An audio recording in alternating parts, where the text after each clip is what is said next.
Alrighty, what's up everybody? We are back again with the patch 8.1.5 Battle of Dazar'alor guide. So basically what this guide is going to kind of be is kind of be of an introductory guide. So we're going to talk about the stats that you're looking for in Battle for Dazar'alor, the general priority of the rotation, not getting into it too terribly much, but we're just going to kind of discuss what you should be looking for in terms of like when is Star Surge versus Starfall, how to be spending your astral power, what you should kind of be looking to cast, that kind of thing. We're going to be talking about when to take your talents, what kind of talents you should be looking to take. There have been a pretty decent change between Uldir and now, so that's going to be kind of something we should be looking forward to moving forward. And then we're also going to talk about the multiple rings of Azerite. Additionally, what kind of pieces you should be looking for Raid, what kind of pieces you should be looking for Mythic Plus, with an emphasis on like what pieces you're going to be getting out of the Raid specifically. There has been an introduction to the new Residium, Titan Residium. It's a new currency. You're able to buy your own pieces through a vendor. However, you're not going to have too much Residium. You're going to have a little bit more choice later on. So we're going to be talking about basically what we should be looking for to get from the Raid and what's going to be good for Mythic Plus and for Raid. Specifically from the bosses, what kind of traits. And then I'm going to additionally have a different video discussing all of the traits individually, what traits are good for what situation, why you should be taking X, Y, Z trait later on, but that's for a different video. So with that said, let's jump straight into it.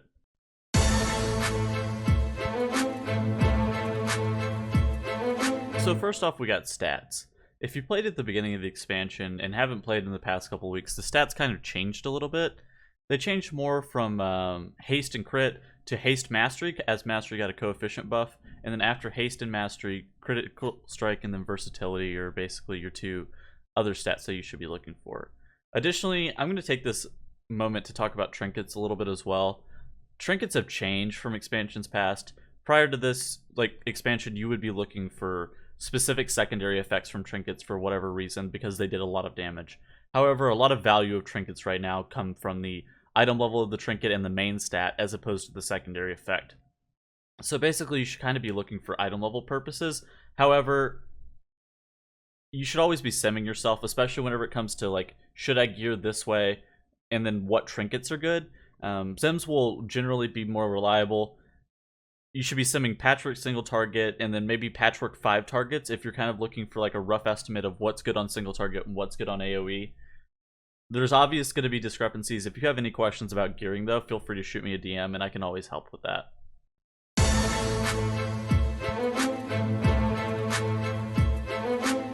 So next up, we got the rotation. We got the general priority of the rotation. So first thing, gotta always preach it in, don't cap astral power.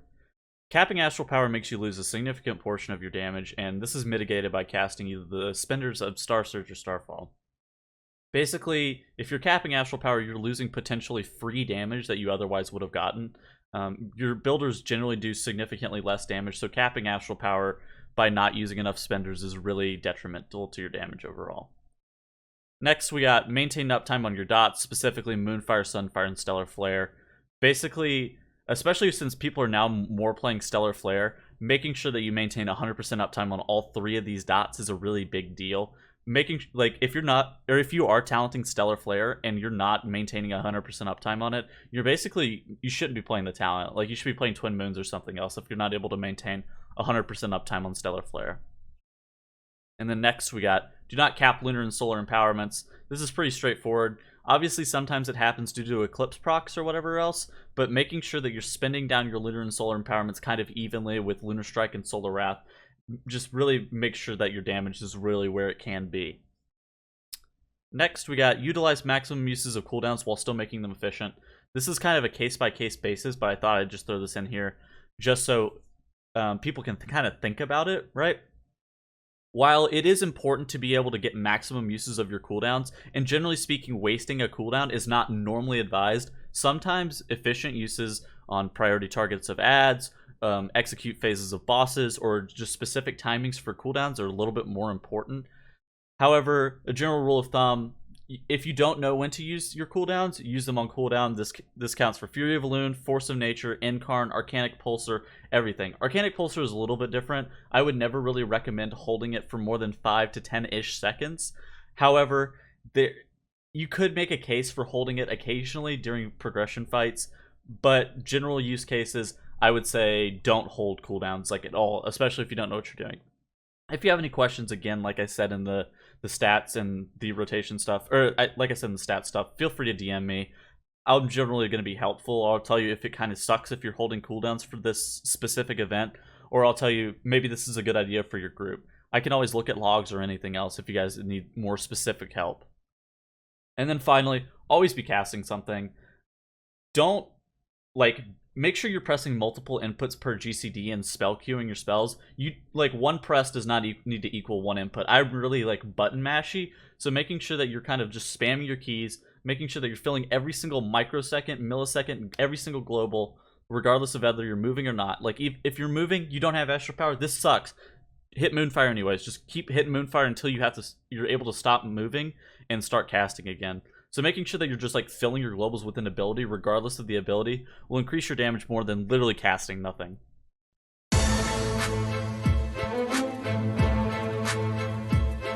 Alright, so next up we got talents. We're going to really only be covering the damage impactful talents and kind of when to be taking these talents. So jumping into it, we got the row of tier 15, which is Nature's Balance, Warrior Balloon, and Force of Nature. So for Nature's Balance, it's the highest AP generation per minute, it's the best on Patchwork single target, and it's the best on sustained 5-target cleave. So basically, it's really good in most situations. It is also very good if you have a decent amount of downtime where the astral power reassignment is pretty good, and you'll end up wasting Warrior Balloon uptime and stuff like that. Warrior Balloon, it's the best for burst. It's the best for 2 to 4 targets. So basically the stuff where Nature's Balance isn't the best. And it's also the best for hybrid style fights where you're going to need bursts, 7 targets, 8 targets, whatever. If you're just needing a lot of infrequent damage, Warrior Balloon is typically a very good choice. Additionally, if you need movement, Warrior Balloon, again, pretty good for that. Instant cast Lunar Strikes are very, very strong. Force of Nature, it's only really useful for burst single target, as the Trents really are only useful for single target. Additionally, they do have a very good taunting effect, which is very useful in Mythic Plus, so do keep that in mind. Force of Nature should be generally your premier go-to Mythic Plus talent. Then we got the tier 75 row of Soul of the Forest, Star-Lord, and Incarnation.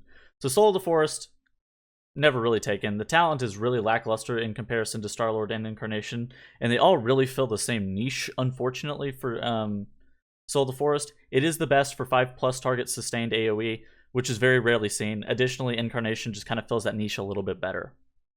Star-Lord, I'm really doubtful to see Star-Lord taken on progression. It does sim very high on single target patchwork scenarios, so it could be useful there. However, I do believe that the last talent on this row, Incarnation, will be the premier choice for pretty much everything. Mythic Plus, Raid, all encounters, all styles, everything, I think. I could change my mind, and I'm going to be linking our talent guide for Battle for Dazar'alor in the description whenever we get that released, so be looking in the description for that. For tier 90, we got the row Stellar Drift, Twin Moons, and Stellar Flare. So Stellar Drift right now is only the best for sustained cleave of 3 targets plus if you're not using Pulsar, 5 targets plus if you are using Pulsar is when Stellar Drift is the best. We also got Twin Moons. It's useful for frequent dotting, infrequent 3+ targets, and hybrid style fights. It's also the go-to for Mythic Plus. So it's really good in all situations, realistically. However, it's not the best at anything, but it being this little middling talent actually gives it an advantage because it is so close in pretty much all situations. Stellar Flare, really good on single target, really good on sustained 2 targets or targets that are spread. Basically, if you can't utilize Twin Moons to full effectiveness, Stellar Flare is very good. Additionally, on 1 target, Stellar Flare is the premier choice for this row. And then we got tier 100, Shooting Stars. Its single targets use is very good. Its 2 targets sustained is also very good, and it's also very good on spread targets, as you're not able to get full benefit of Fury Balloon.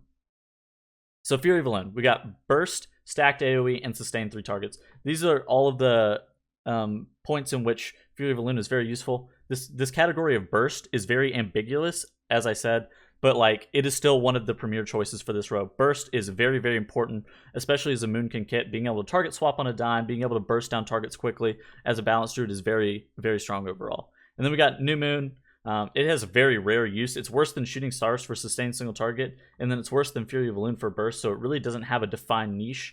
However, it is pretty fun to play, and I do enjoy playing New Moon. So if you're kind of in that I don't really know what to play thing, you can play New Moon if you really want to. However, it's going to be always slightly worse for damage. And then, like I said, I'm going to be linking our Battle for Dazar'alor talent guide specifically for the talents in Battle for Dazar'alor that you should be looking to play.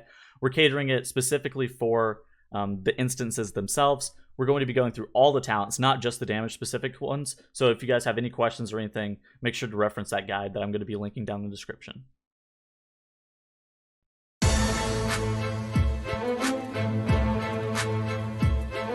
Alright, so now on to Azerite. So with the new patch, all the pieces of Azerite will now have this 5th ring.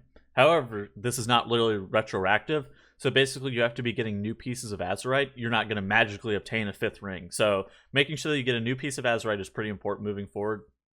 So basically, I've laid it out. So for raid from raid, you're going to be looking for ×3 streaking stars and 1 arcanic pulsar, especially for progression. So the first boss, Champion of the Light, it drops the Cal of Righteous Resolve. The second boss, Grong, drops the Grong Pelt Vest. And the third boss, Jadefire Masters, drops the Mestress Singing Spalders. I guess that's how you pronounce it. Maybe not. I don't know. Those are all... They all give you ×3 streaking stars, and you get 1 arcanic pulsar from that. So that's very big in general. However, the chest off the 7th boss, High Tinker Mechatorque, is slightly better chest-wise. And the helmet off the 8th boss, Stonewall Blockade, is slightly better helmet-wise. But those are so late in the instance that, generally speaking, I'm going to be recommending the pieces from the earlier bosses in the instance. Because item level is always super important whenever you're thinking about Azerite. That's why I'm kind of recommending the first 3 bosses, as they should be able to be done and get quickly on Mythic. Additionally, Raidbots has this new tool called the Droptimizer. Basically, if you're going to be looking at some of your gear, the Droptimizer will help you in assessing what the best pieces from the instance are going to be for you. Talking about Azerite or just general off pieces or rings or whatever else. So the next thing I need to talk about is Titan Residium. Basically, there's been a new currency added into WoW, known as Titan Residium. The Residium allows you to buy specific pieces of Azerites that normally drop from dungeons. Additionally, you're able to get them at pretty high item levels. In current iteration, it's 385, which is base Mythic, which is pretty big overall. Next patch with the 415, it's going to be even better, especially early on if you're able to get some really good pieces. If you're going to be looking to purchase a specific piece for Raid or Mythic Plus, or like full collections of just Residium pieces as you're not raiding or something, I'm going to put the best collections for Raid and Mythic Plus purely out of Residium on the screen now. As you see, both of these have Pulsar. The one for Mythic Plus has Lively Spirit. The one for Raid has Streaking Stars. So those are kind of the traits you should be looking for those respective things. And I really hope this helps. And that concludes the guide for the Battle for Dazar'alor 8.1.5 patch guide. Basically, I kind of went over the stats, the general priority of the rotation, when to take talents. I talked about the Rings of Azerite and the Residium stuff that you guys are really looking for. I really hope this helps everybody. Just try to get through the patch, get through the early stages whenever you're trying to ask these questions about what changed, what should I be looking for Azerite-wise, all that kind of stuff. So I really hope that helped. Leave a like, comment, subscribe, all that stuff. Check out in the description for my Discord, my Patreon, all that other stuff. Check it down below. Thanks, guys. Peace.